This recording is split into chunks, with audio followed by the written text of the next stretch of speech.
Graça e paz, meus irmãos. Nós vamos seguir hoje na sequência da exposição do livro do Êxodo.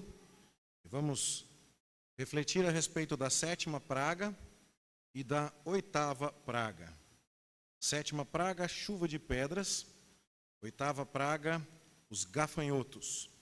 O texto está em todo o capítulo 9 do livro do Êxodo e também nos 20 primeiros versos do capítulo 10. Então, eu convido você a deixar a sua Bíblia aberta, porque nós retornaremos muitas vezes a este texto. Como nós temos procurado mostrar aos irmãos, deixe-me só ver aqui se eu consigo, estou conseguindo, isso. Como nós temos mostrado aos irmãos, existe uma lógica nas pragas, mas essa tabela aí, ela é muito complicada, então eu dividi e parcelei para você. E para mim também, para eu poder entender melhor, todos caminharmos juntos. O que acontece? Deus enviou 3 ciclos de pragas, com 3, cada ciclo. 3 vezes 3, 9. A culminância é na 10ª praga, que vamos estudar, se o Senhor nos permitir, no domingo que vem. Mas cada um dos 3 ciclos de pragas, com as 9 primeiras pragas, tem uma lógica. Esse ciclo sempre começa com Moisés indo falar com Faraó, quando na parte da manhã Faraó tomava seu banho sagrado nas águas do rio Nilo. Então Deus fala com Moisés, vai até o Faraó porque ele está na beira do rio tomando seu banho. E isso acontece, você pode pesquisar depois, no capítulo 7, verso 15, quando Moisés vai anunciar a primeira praga, quando as águas serão transformadas em sangue. Isso acontece na 4ª praga, quando virão as moscas, e na 7ª, quando virá a chuva de pedras. Sempre Moisés fala com o Faraó na beira do rio para iniciar um novo ciclo de pragas. A segunda praga de cada ciclo acontece quando Moisés fala com o Faraó no palácio. Agora então a ordem de Deus é, vai encontrar com o Faraó no seu palácio. E isso acontece para anunciar a segunda praga das rãs, a 5ª praga da peste dos animais e a 8ª praga dos gafanhotos. E por fim, na 3ª praga de cada ciclo, Deus manda que Moisés ou Arão realizem sinais e o castigo vem sem anúncio algum. Primeiro um aviso quando ele está tomando banho no rio, na sua rotina matinal sagrada. Depois há ainda um aviso no palácio, mas depois não tem mais aviso. Isso deveria já para nós servir de lição. Nós devemos aproveitar enquanto Deus está avisando, porque vai chegar a hora em que ele virá repentinamente, sem aviso prévio, e os que estiverem preparados haverão de ser salvos e viver eternamente felizes. Mas aqueles que resistiram já não mais terão oportunidade ou aviso algum. E então isso acontece na 3ª, na 6ª e na 9ª pragas, certo? Então 3 ciclos de pragas, cada um deles então caminhando assim. Um aviso na beira do rio, um aviso no palácio e depois sem aviso algum. O primeiro ciclo de 3 pragas serve para dizer que Deus é inigualável. Deus que se revelou a Moisés, eu sou o que sou. Aquele nome pouco pronunciado, Yahvé, é um Deus inigualável. E ele é maior do que o rio Nilo, que traz a vida ao Egito, segundo a religiosidade egípcia. E por isso ele transforma a água do Nilo, um símbolo de vida, em sangue, um símbolo de morte. A deusa Rã, que trazia bem-estar para os hebreus, para os egípcios, segundo a mitologia egípcia, se multiplica desordenadamente e traz mal-estar. E nesses 2 primeiros momentos, os magos egípcios são capazes de imitar, com as suas forças ocultas. Não sabemos se com a magia, se com o poder das trevas, se com a prestidigitação. É uma palavra diferente, mas digitar tem a ver com os dedos e presto quer dizer rápido. Com o movimento rápido das mãos, ele tira uma moeda de trás da sua orelha, ele tira um pombo debaixo do casaco. Se foi com prestidigitação que os magos egípcios fizeram aparecer rã, não sabemos. Se foi com alguma química, algum suco de morango, que eles fizeram a água virar sangue, não sabemos. Mas o fato é, eles só puderam ir até aí. Depois, quando chega a praga dos piolhos, não dá para guardar piolho no bolso, nem para domar o piolho e dizer onde é que o piolho aparece. E aí fica claro, então, que tem o dedo de Deus ali, que o Senhor é inigualável. E quando nós lemos o relato de Êxodo, há momentos em que, na boca de Deus, na boca de Moisés, nós vemos aqui ou na própria narração de Moisés, nós vemos que essas primeiras pragas servem para demonstrar que Deus é superior ao faraó, Deus é superior aos deuses egípcios e aos magos egípcios. Não dá para imitar Deus. Eles pararam na segunda praga e depois não conseguiram mais. O primeiro ciclo de pragas, portanto, mostra isso. Deus é inigualável. A água em sangue, como já vimos, e esta é uma recapitulação, ataca diretamente a divindade Api, um deus andrógeno que mistura características masculinas e femininas, que tem seios, e que é a personificação do rio Nilo, que com as suas águas traz os peixes, as aves, o alimento. Ele inunda as margens do Nilo, fertiliza o solo, e com isso ele abençoa todo o Egito. No entanto, fica óbvio que Api não é páreo para Yahvé. Depois, a segunda praga ataca diretamente uma divindade muito querida para os egípcios, a deusa Eket, ou Hecate, com A, que era uma deusa em forma de rã, responsável pela fertilidade e pelo bem-estar dos egípcios. Às vezes, Hecate é retratada com corpo humano e com cabeça de rã, como você pode ver aí. Ela é a esposa do deus Amon-Ra, que daqui a pouco vamos falar sobre ele, e é responsável pelo bem-estar dos egípcios, e a deusa da fertilidade. Só que Deus demonstra que quem controla a fertilidade das rãs é Ele. E elas se multiplicam de maneira tão desordenada que causa mal-estar e não bem-estar ao Egito. A terceira praga é a praga dos piolhos. E embora não haja um Deus com corpo humano e cabeça de piolho, que seria bem interessante, né? Há Deus com cabeça de besouro lá, mas de piolho não há. Mas estima-se, e aqui a gente já começa a ter uma certa dificuldade, nos dois primeiros casos é bem claro, o deus Api e a deusa Hecate são muito bem documentados, mas aqui a gente já começa a trabalhar um pouco na especulação, e por favor então, entenda que são as divindades egípcias sob ataque, mas não necessariamente, a partir da terceira praga, os exatos e precisos deuses que estou lhe mostrando. Mas é importante que você entenda que toda a religiosidade egípcia está sendo desacreditada aqui. É bem possível que seja o deus Geb, o deus que é o deus da terra, atacado aqui, porque a praga de piolhos é aquela que vem sem aviso, e Deus manda que Moisés pegue o pó da terra, e seja esse pó ferido com o cajado sagrado, e aí então esse pó vai se transformar em piolhos. E o deus Geb tem esta aparência aqui, né, não uma aparência de piolho, mas o deus da terra. Aí então nós vamos ao segundo ciclo, que mostra que Deus protege o seu povo. Por quê? Porque nas três primeiras pragas, o castigo também recaiu sobre os hebreus, na terra de Gósen. Lá na terra de Gósen houve água transformada em sangue. Lá na terra de Gósen houve rãs que se proliferaram desordenadamente. Lá na terra de Gósen houve piolhos. No entanto, a partir da quarta praga, os hebreus estão separados e não acontece castigo na região onde eles moram.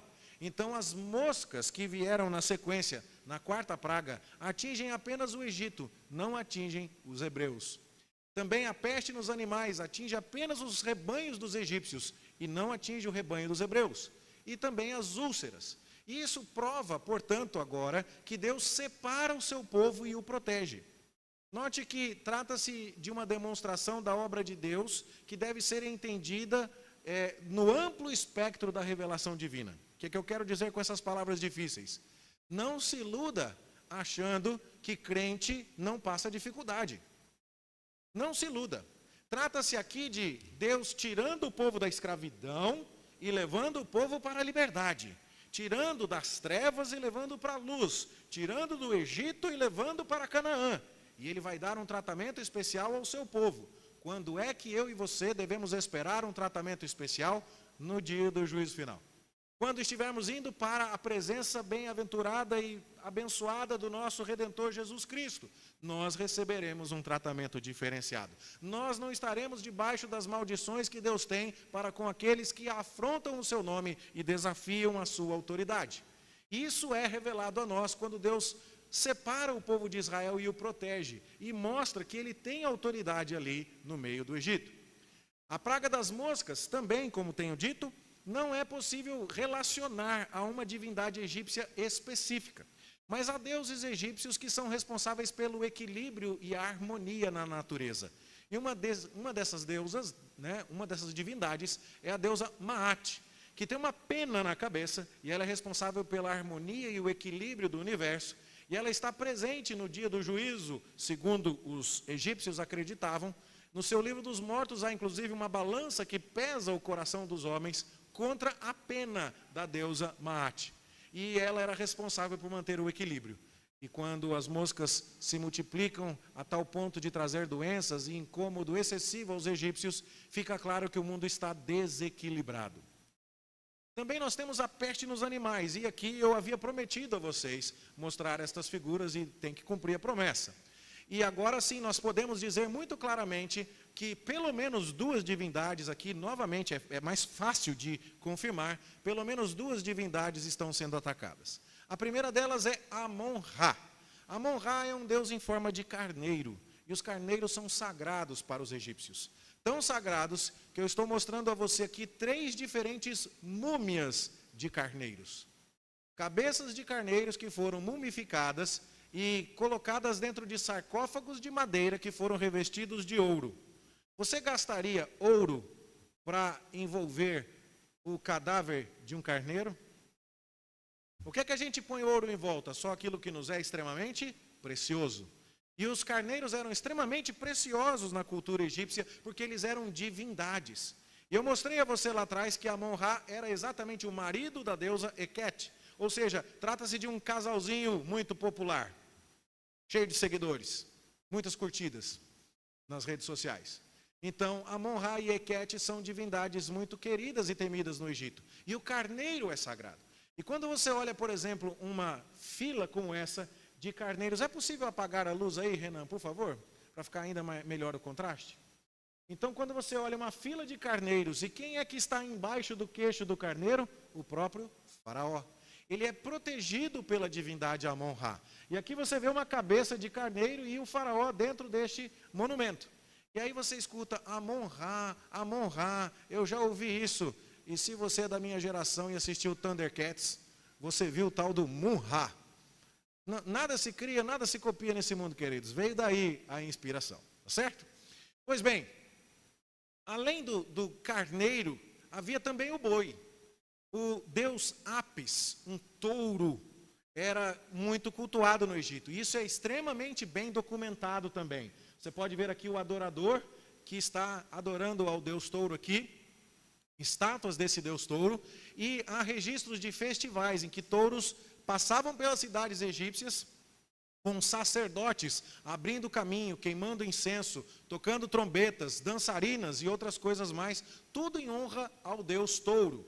E em honra ao deus Apis, foram construídos serapéus. Lembre que tem Apis dentro da palavra serapéu. A palavra serapéu descreve um cemitério dos touros, um cemitério subterrâneo. Como você pode ver aqui, isso aqui está caminhando para baixo do solo, e lá embaixo do solo, você tem essa estrutura aqui, gigantesca, aberta à visitação nos dias de hoje, onde há diversas câmaras, que cada uma delas contém uma tumba, onde um boi inteiro foi mumificado e sepultado. E a tampa de pedra que cobre esse boi é uma tampa de várias toneladas, algumas pesando mais de 100 toneladas. E isso é algo não entendido até os dias de hoje. Que guindaste é esse que eles tinham para colocar num lugar tão apertado no subterrâneo uma pedra de 100 toneladas para tampar o corpo de um boi? Como é que eles fizeram isso? E é um enigma até os dias de hoje.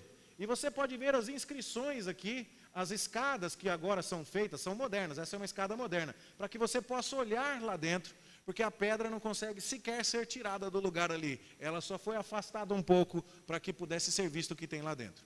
E o mapa do Egito, desde o Alto Egito, na nascente do Rio Nilo, até o Baixo Egito, lá na foz do Rio Nilo, no mar Mediterrâneo, todos esses lugares em que você vê o nome de uma cidade, são lugares onde foram encontradas evidências de que o boi era adorado como um deus. E aí, então você percebe o impacto da praga de pestes nos animais. Os carneiros, Mun-Ra, e os bois, Apis, morrendo e não sendo capazes de se defender.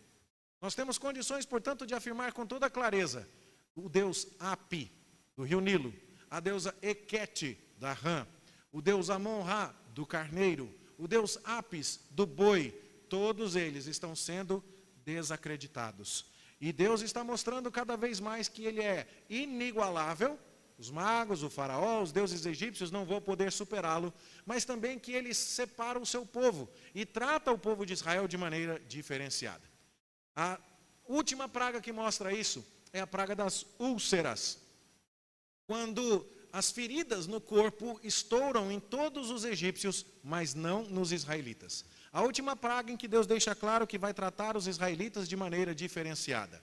Imhotep é o nome de um deus egípcio, o único que não tem conexão com animais, o único de que se tem conhecimento, que tem a origem numa figura histórica.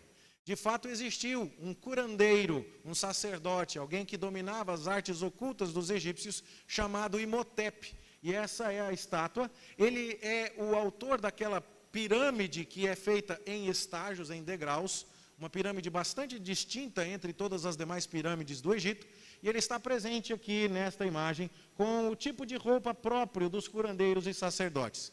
Mais uma vez, não é por acaso que você vai encontrar filmes de Hollywood onde aparece um camarada chamado Imhotep, e esse aqui do filme A Múmia, com Brendan Fraser, nos anos 90, também retrata uma espécie de apropriação hollywoodiana dos conceitos do Antigo Egito. Certo? Então chegamos ao terceiro ciclo de pragas, sétima e oitava e nona praga. O texto que vamos considerar agora é da sétima e da oitava praga, a questão da chuva de pedras e dos gafanhotos. Então a chuva de pedras, os gafanhotos e depois as trevas, que veremos hoje à noite, são pragas onde vai ficar claro que Deus é incomparável, que Ele é o dono da terra e que Ele vai ser glorificado em Faraó. Note que todas essas referências que coloco aí embaixo vêm do capítulo 9, o texto que acabamos de ler nesta manhã, e onde esse terceiro ciclo de pragas é descrito. E quando falamos então a respeito disso, temos algumas considerações que vêm deste texto. Por que Deus está enviando todas essas pragas? E a primeira questão, vinda lá do capítulo 9, no verso 14, é: para que Deus mostre a singularidade do seu poder. Você se lembra que no início, quando Moisés chegou a Faraó e disse: o Deus Yahvé está lhe dizendo, deixa meu povo ir, e o Faraó diz assim: quem é? Não sei quem é esse Deus não. Bom, o Faraó não pode dizer mais isso, não é verdade? Agora ele sabe muito bem quem é o Deus Yahvé. E agora ele vai mostrar, o Senhor vai mostrar a Faraó e a todo o Egito que não existe ninguém como ele. Que absurdo é esse que Faraó vai dizer que não me conhece? Todos precisam conhecer aquele que é inigualável. E o Egito, então, está sendo punido pela arrogância e pela desobediência de Faraó, que ousa tratar a Deus como alguém que lhe seja um rival ou um igual, ou alguém que ele se sente no direito de dizer que não conhece. Então Deus está fazendo isso para mostrar que Ele é incomparável. Mas também Deus vai anunciar a sua glória em toda a terra. Você percebe que Deus vai dizer assim: vocês vão saber que toda a terra é minha. E quando Deus fala isso, Ele vai, no capítulo 9, versículo 16, vai anunciar a sua glória em toda a terra. Por quê? Porque o que acontece no Egito vira notícia no mundo inteiro. Está nas trends, topics das redes sociais. Então, quando mais tarde nós vemos Moisés cantando ao atravessar o Mar Vermelho e ao derrotar o exército do faraó, nós vemos Moisés cantar, a notícia se espalhou. Amonitas estão sabendo do que aconteceu no Egito. Outras nações de Canaã têm conhecimento do que Deus fez para libertar Israel e para punir os egípcios. E tempos mais tarde nós vamos ver, na época de Josué, que os gibeonitas sabiam disso. E na época de Davi, que os filisteus sabiam de tudo o que tinha acontecido no Egito. Ou seja, Deus escolheu a dedo a época em que o glorioso Egito oprimia a pequena e insignificante nação de Israel, para ali realizar os seus sinais, para que a terra inteira ficasse sabendo da sua glória. E um terceiro motivo que também vemos aqui no texto de hoje, é que Deus deseja mostrar que Ele é o dono de tudo. A terra é minha. E Deus tem uma autoridade ilimitada sobre a criação. Ele criou e Ele pode destruir. Ele trouxe a existência e Ele pode exterminar. E o versículo 22 do capítulo 9 vai nos dizer que a chuva de pedras ia cair sobre homens, animais e plantas. E a palavra para plantas na língua hebraica É uma palavra muito específica aqui no texto de Êxodo capítulo 9, verso 22. E essa palavra ocorre poucas vezes no Antigo Testamento. E a sua primeira ocorrência é lá em Gênesis 1, 11 e 12, quando diz que Deus criou as plantas e as árvores e todos os seres viventes. E então você lê que Deus criou plantas, animais e homens. E, no entanto, por conta de uma chuva de pedras, de fogo e trovões que virá do céu, plantas, animais e homens perecerão. E então você percebe o paralelo. Deus trouxe a existência, e caso haja rebelião, ele pode trazer ao extermínio. E não se deve zombar de Deus, como o faraó está fazendo. Isso então vai ficando cada vez mais claro à medida que o texto avança.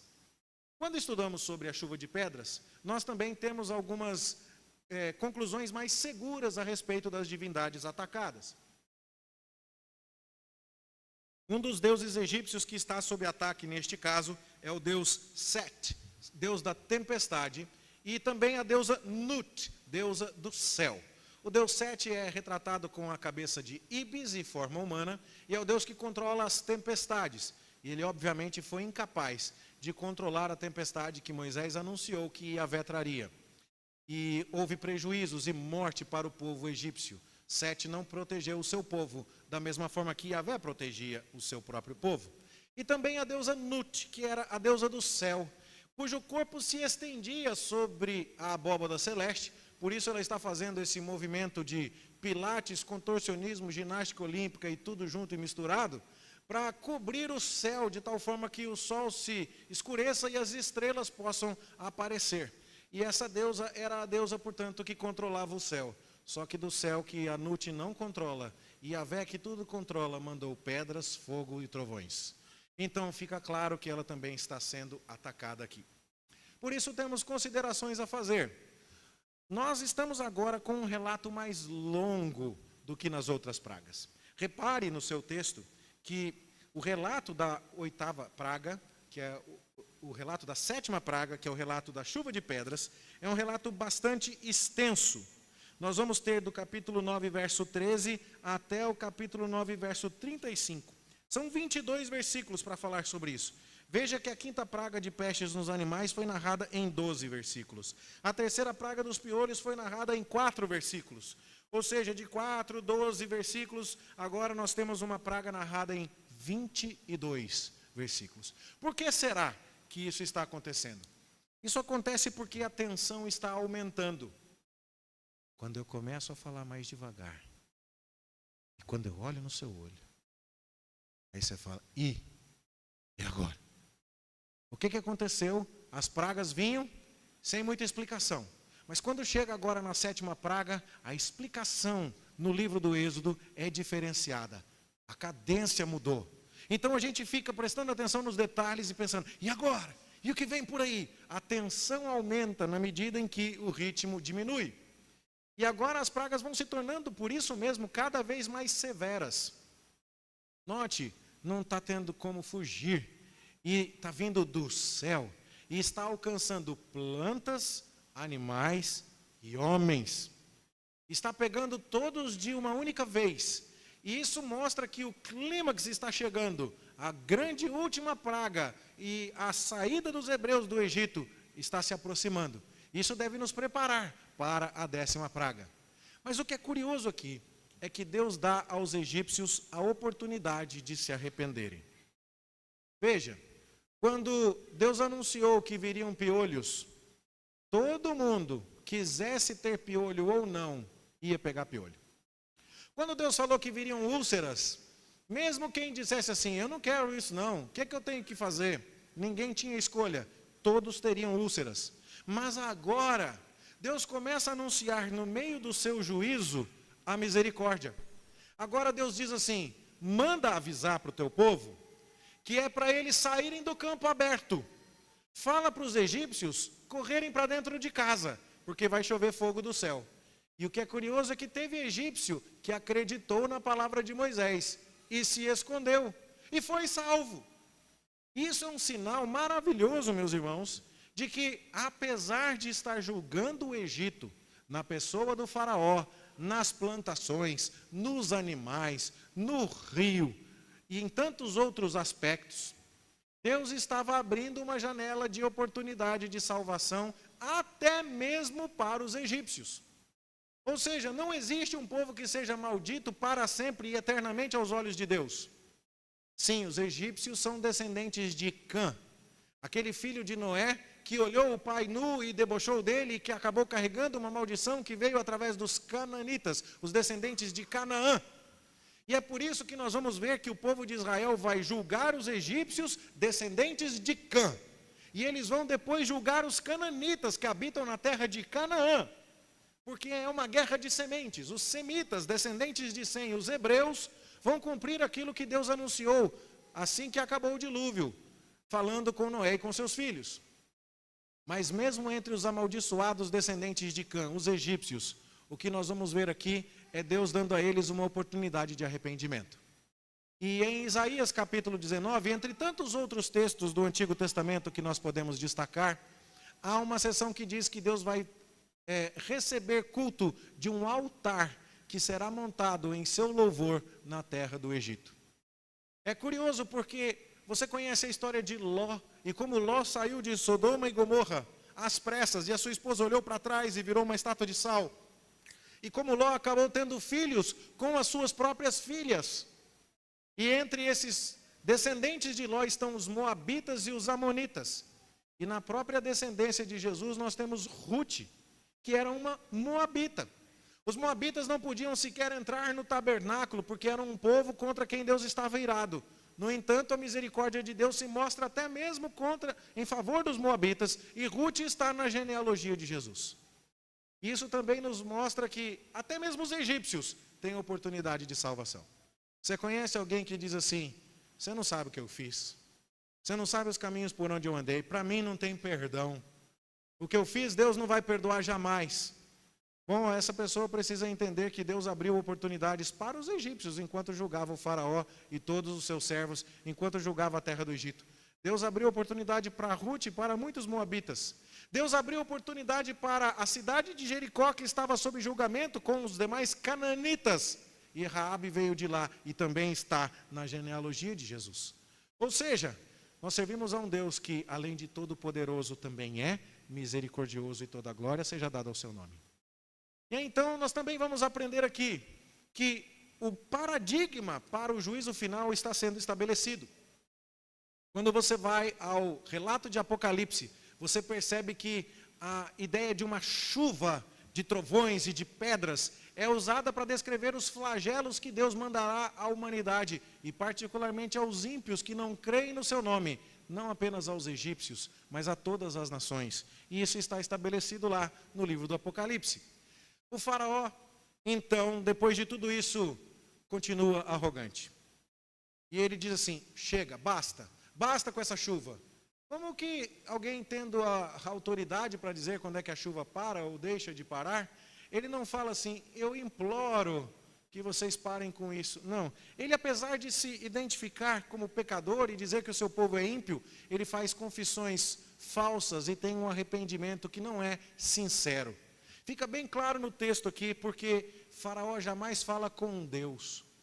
Faraó é crente 6 horas. 6 horas por mim, Moisés e Abraão, fala com Deus aí vocês, pede para ele aliviar para mim. Mas Faraó nunca dobra seus joelhos a Yahvé. Faraó nunca confessa diretamente a Yahvé. Faraó nunca tem uma conversão consistente. E o que devemos pensar a respeito disso? Que não estamos lendo apenas o livro do Êxodo e o que aconteceu com os israelitas no Egito, mas estamos lendo um prenúncio de toda a história da humanidade. Quando no seu juízo absoluto, Deus voltará para salvar o seu povo. E vai tratar o seu povo de maneira diferenciada. Como não choveu pedra na terra de Gósen, eu e você, que somos do Senhor Jesus, seremos tratados de maneira diferente. Não com juízo, mas com graça.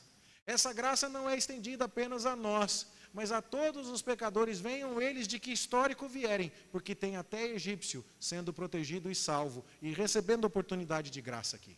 Mas essa oportunidade não é dada a pessoas que têm arrependimento superficial. Existe um jeito de verificar se o arrependimento é verdadeiro. E o caso do faraó é um exemplo clássico de arrependimento por interesse, de um remorso, de alguma coisa que, tão logo cessada a tribulação, cessa também a aparente conversão.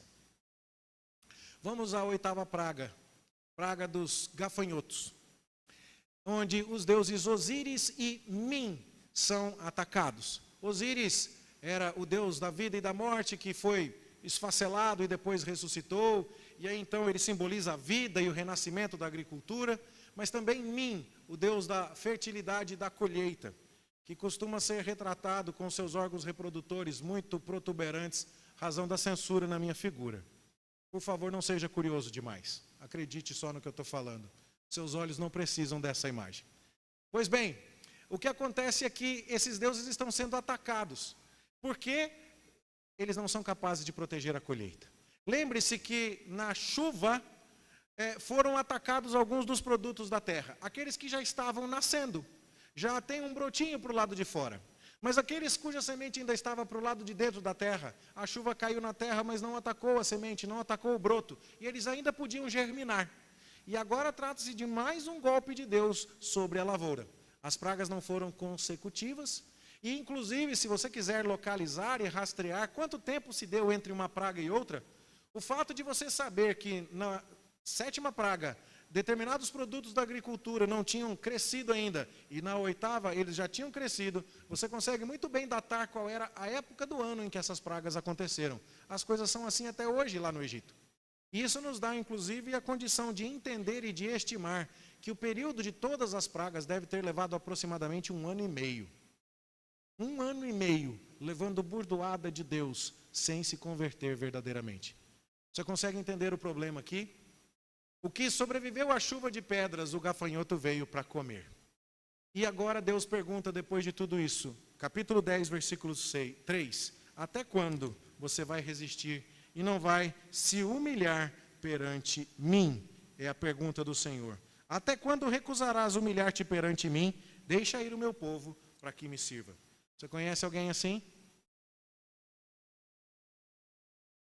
Pessoas que estão aprendendo a duras penas, na base do açoite, a se humilhar perante o Senhor e não estão se dobrando. Quem sabe seja o que está acontecendo com você. É hoje a oportunidade para o arrependimento. E o apóstolo Pedro nos diz em 1 Pedro 5, que Deus resiste aos soberbos, mas Ele dá graça aos humildes. E aqui nós vemos um soberbo faraó, tendo a resistência de Deus e pagando ele e toda a sua nação um alto preço por causa disso. Mas a história que está contada aqui, diz o Senhor, deveria ser transmitida às outras gerações para que todos aprendessem que Ele é o único e verdadeiro Deus. Então nós lemos no verso 2, para que contes a teus filhos e aos filhos de teus filhos, como zombei dos egípcios e quantos prodígios fiz no meio deles, e para que saibais que eu sou o Senhor. Nós estamos contando isso aos nossos filhos, às nossas crianças.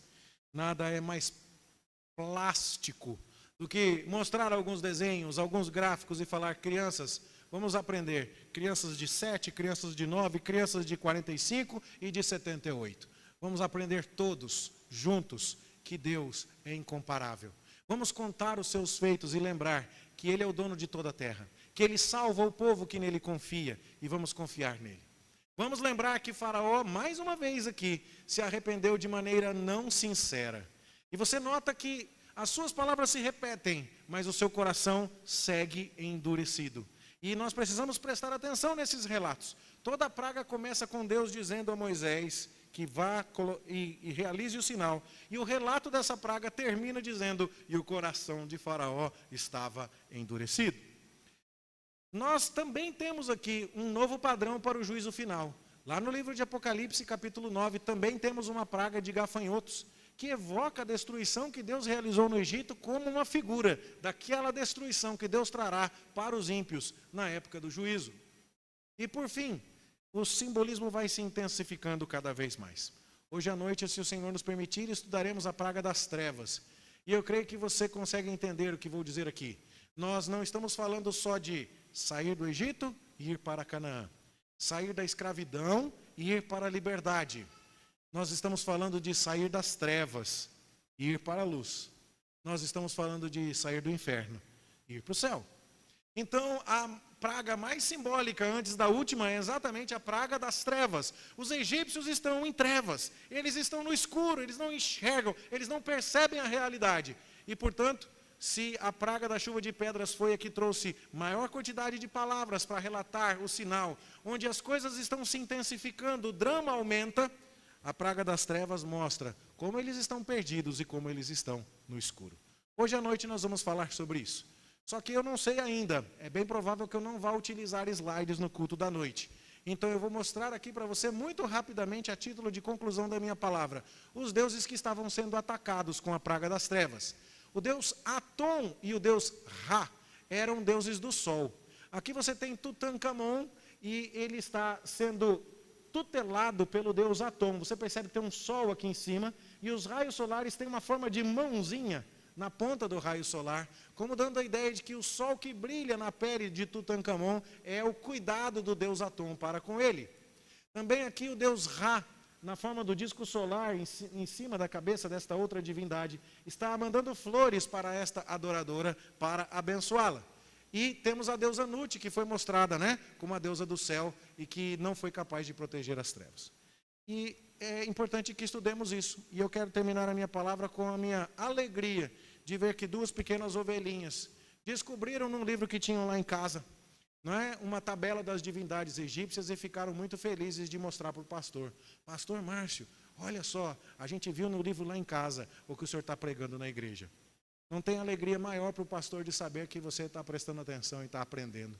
Que coisa boa. Que coisa boa saber que a gente está entendendo que Deus é grande, que Deus é maravilhoso, que Ele é incomparável, que os deuses do Egito foram completamente desacreditados, que nós confiamos no Deus certo, no Deus verdadeiro, e que nós devemos entender e enxergar isso. A minha oração é que a gente, vivendo esta alegria, conhecendo esta mensagem, possa seguir confiando e aprendendo do Senhor cada dia mais.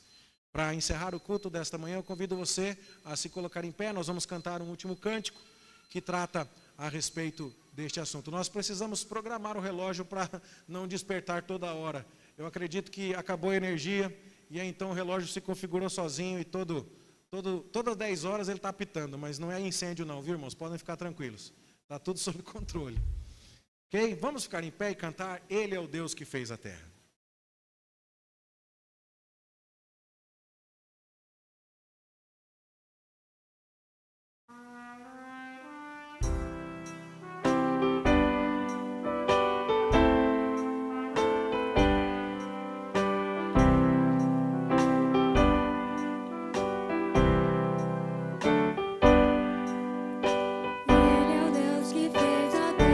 Todos seus e mares, sol entardecer.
Oremos.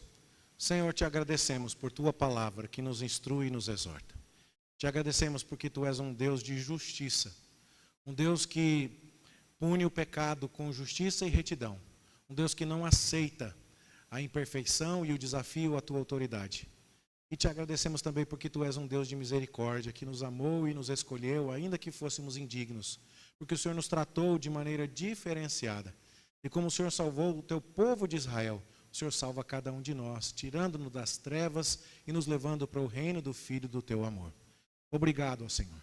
Nós te pedimos que o Senhor nos conceda um arrependimento sincero, não um arrependimento superficial como o de Faraó, mas um arrependimento verdadeiro que muda de atitude, que busca, Senhor, o teu perdão e a paz contigo. Dá-nos a graça, ó Deus, de entender que tu és o Deus do juízo, o Deus da misericórdia, o Deus glorioso, o Deus incomparável, para que possamos te louvar com interesse e ânimo, te buscar com sinceridade do coração, te temer e te amar com todas as nossas forças. Nós te agradecemos e todas estas coisas te pedimos, em nome de Jesus. Amém.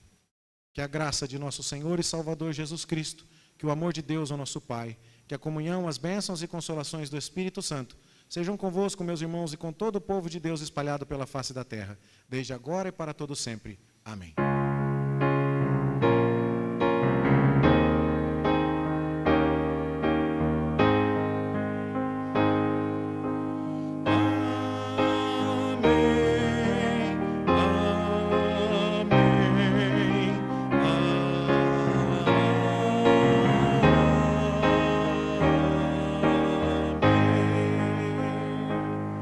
Podemos nos sentar, meus irmãos.